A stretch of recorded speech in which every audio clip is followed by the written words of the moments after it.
परमात्मा कहते हैं कि यदि तुझे सुख चाहिए तो केवल परमात्मा की भक्ति में लगा रहे, और इसकी भक्ति करते करते भी यदि तुझे कोई परेशानी आती है तो शुक्र मना उस मालिक का कि तू चरणों में था, चरणों में नहीं होता तो महा और ज्यादा कष्ट हो जाना था।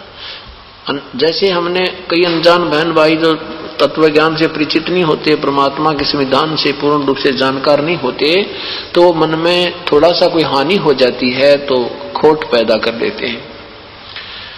इस परमेश्वर के चरणों में आने से पहले भी हम यही कहते हैं, आने के बाद भी बार बार यही आपको याद दिलाते हैं कि पूर्ण परमात्मा की शरण में आने के पश्चात और परम संत के माध्यम से दो ही बातें होती हैं, या तो हानि होगी नहीं, और होगी तो महाभयंकर मार, या होगी तो आपकी कोई वीकनेस के कारण, आपकी कोई जो है गलती के कारण, कमजोरी के कारण होगी। और दूसरी ये बात है कि या फिर ज्यादा भयंकर हानि होनी हो, बहुत कम में टलेगी। कई अनजान भक्त आत्मा बहन भाई कहते हैं जी ये भी काम, हमने पाठ भी करा दिया, हम तो जोत भी चढ़ा दिया उनके लिए, और सत्संग में भी आते रहते हैं, फिर भी हमारा ऐसे नुकसान हो गया। अब ये पहले तो ये कहना ही नादानी है, ये कमजोरी। हम उनको कहते हैं फिर आपने कोई गलती की होगी, कहने लगी, कहते हैं नहीं हमने कोई गलती भी नहीं की। तो पहली गलती तो ये है कि हमने न्यू कर दिया, पाठ भी करवा दिया, हमने जोत भी चढ़ा दी, हर सत्संग में भी आते हैं, फिर भी हानि होगी, यह भी कमजोरी ही है, यह भी गलती ही है। भगवान के विषय में ये कहना नहीं चाहिए। ये ऐसा कह रहे हैं आपको ज्ञान कति नहीं। पहली बात तो यह है कि आप ना तो दान कर सकते, ना पाठ करा सकते, ना आप जोत चढ़ा सकते। क्यों नहीं चढ़ा सकते? क्योंकि हमारे ऊपर अन्य आपत्तियों का इतना ढेर है। कहीं डॉक्टर के पैसे लग जाते, कोई घर का सदस्य शराब पीने लग जाता, वो सारा काम बिगाड़ देता है। तो ऐसे तो हम पैसे बर्बाद कर सकते थे, पुण्य पर भी परमात्मा ने ही आपके लगवाए हैं, आपको सद्बुद्धि देकर, हौसला देकर, अंदर प्रेरणा दे करके, आपके कई अड़े हुए कामों को रोक के। कुछ तो ऐसी आपदाएं होती हैं कि हमें पता भी नहीं लगता, परमात्मा आने नहीं देता, और हम कुछ कमजोरी कर जाते हैं या बहुत ही भयंकर मार होती है, वो थोड़ी बहुत हमारे तक पहुंचती है, हम उसी को मान लेते हैं भाई क्यों हो गया।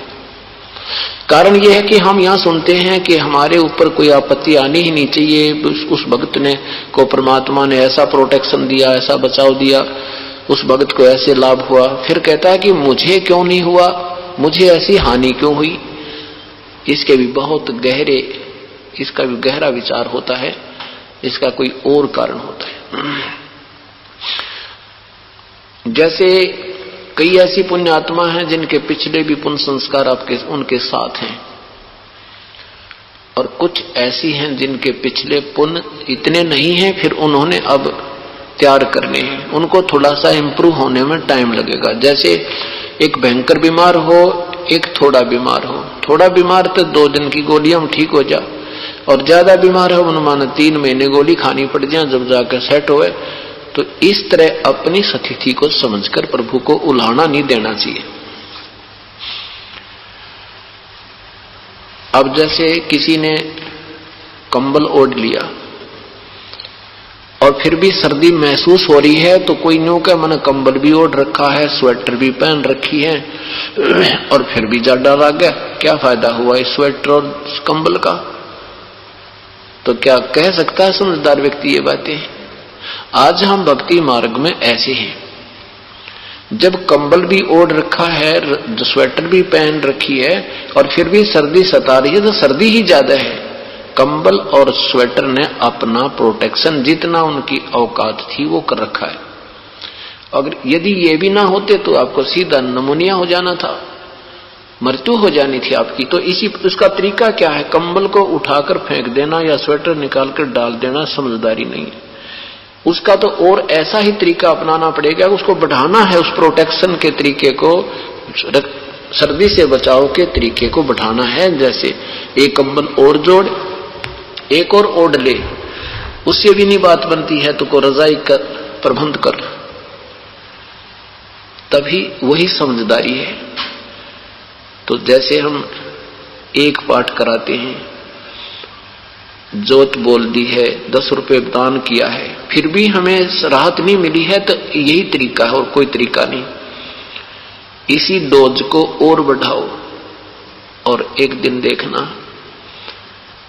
सब ठीक हो जाएगा। हम शीघ्रता भी ज्यादा करते हैं। नाम लेने के बाद अगर रास्ते में कोई ठोकर भी लग जाए, अंगूठा फूट गया, तो हम यही सोचते हैं कि ये क्यों हुआ, नहीं होना चाहिए था। छोटी सी हानि भी हो जाती है तो हम मन में करते हैं हमारे क्यों हुई ये, हम और मन में अनजान व्यक्ति यो कहते हैं हमें क्या फायदा हो रहा है। और पहले हम जो पूजाएं करते थे देवी की, देवताओं की, 4 ईंट लाकर मंडी मसानियों की, वहां चाहे कितना ही नुकसान हो जाता और कभी मन में ना आई कि ये नुकसान क्यों हो गया, मैं इनकी पूजा करे। कारण क्या है कि वहां तो काल का बोलबाला था। काल तो यही चाहता है कि ये अपना शास्त्र विरुद्ध साधना में लीन रहें और मरते खपते रहें। और यहां आते हैं तो हम ये सुख सुनकर आते हैं कि वहां जाने से ये लाभ होता है। तो हमारा दृष्टिकोण फिर यही रहता है कि मेरे इब कांटा भी नहीं लगना चाहिए जब इस नाम न रखूं। अरे तेरा भला हो, ये ज्ञान बनाओ, थोड़ा सा ज्ञान को आधार रखो, जब ये मार्ग चलेगा। और कुछ दिनों के बाद देखना आप 2-4 साल 2-3 वर्ष दो मालिक को, आपको कोई आपत्ति नहीं आएगी। और आएगी तो बहुत भयंकर होगी, कति पूरा परिवार विनाश में होना हो, और बहुत राहत मिलेगी आपको।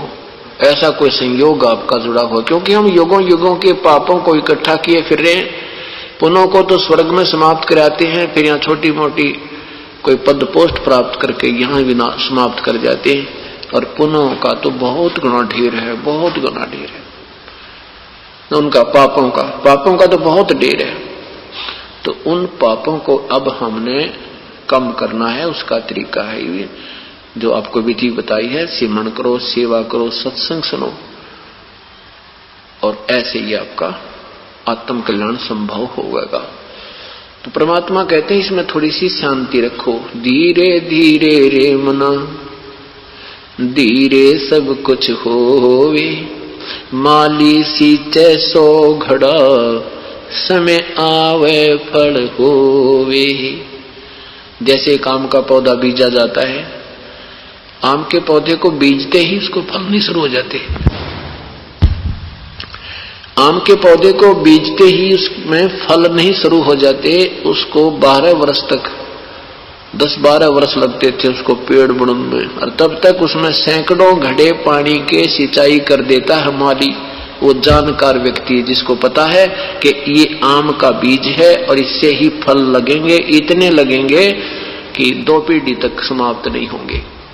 इस दृष्टिकोण से उस वृक्ष को, उस पेड़ की वो परवरिश करता है, और जब बड़ा हो जाता है फिर देखकर फल लद पद हो जाते हैं। आप भी खावे, पड़ोसी भी तोड़ दे जाए, रिश्तेदारी तक पहुंचा जाता है। इसी प्रकार ये राम नाम का आम आपने बीजा है, इसको बड़ा होने दो थोड़ा सा, शीघ्रता मत करो। थोड़े से दिन देखो, मालिक का इंतजार करो उस दिन की, फिर देखना तुम आपको स्वप्न में भी दुख नहीं आएगा, और आएगा तो इतना हल्का होकर जाएगा, आपको महसूस हो जाएगा कि हाँ ए भगवान आपने बहुत शुक्र रखा हमारा, आपको ऐसा महसूस हो जाएगा।